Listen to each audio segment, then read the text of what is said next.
Aku nak buat baju Sautul Azim.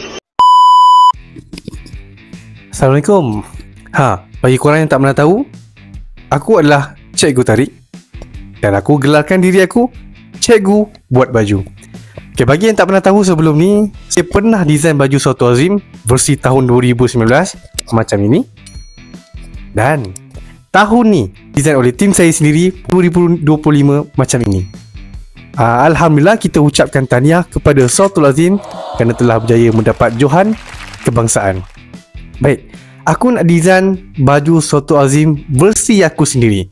Apa ciri-ciri design yang sebelum ni Sautul Azim selalu guna? Saya lihat Sautul Azim ni dia agak suka konsep flora. Daripada tahun 2019 dan juga tahun 2025, mereka ni memang suka selitkan elemen flora dalam design baju dia. Sautul Azim ni sukakan design yang simetri dan sama-sama warna yang elegan. Simple, tak serabut, tetapi bila pakai memang nampak premium. Jadi kita tengok apa design yang saya nak bawa kali ini. Jom. Baik, mula-mula sekali sebelum kita buat apa-apa design, memang wajib ada satu benda asas, iaitu kita panggil dia template baju. Untuk design kali ini saya mulakan dengan letakkan corak bunga dekat bahagian bahu.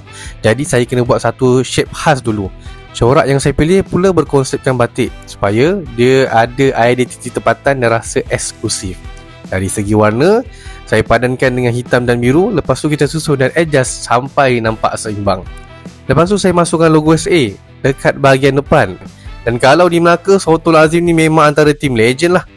Untuk bahagian belakang pula, konsep dia hampir sama. Kita cuma duplicate pattern yang sama supaya keseluruhan design nampak konsisten. Bezanya dekat belakang saya letak tulisan hot Sautul Azim. Okey, untuk bahagian lengan pula sama je konsepnya. Kita terus tepek corak batik yang sama. Bila semua design dah siap, barulah kita masuk ke fasa akhir, iaitu kita masukkan design dalam mockup. Bila design dimasukkan ke dalam mockup, terus nampak perubahannya. Kita semak bahagian lengan, kita adjust semua lengan dahulu.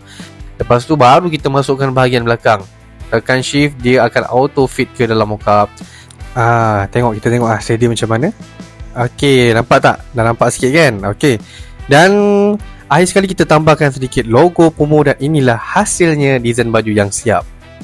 Okey, kalau korang nak buat baju, senang je. Korang masuk terus ke IG pumo.my, masuk je ke Instagram, lepas tu pergi kat bahagian link, tekan katalog dan korang boleh tengok macam-macam design yang kami ada. Semua design ni korang boleh pilih dan custom ikut cita rasa korang sendiri. Itu sahaja daripada saya. Kalau korang nak cikgu tolong desainkan baju untuk tim korang, cuba komen sikit dekat bawah dan beritahu cikgu lepas ni baju apa pula yang patut cikgu desainkan.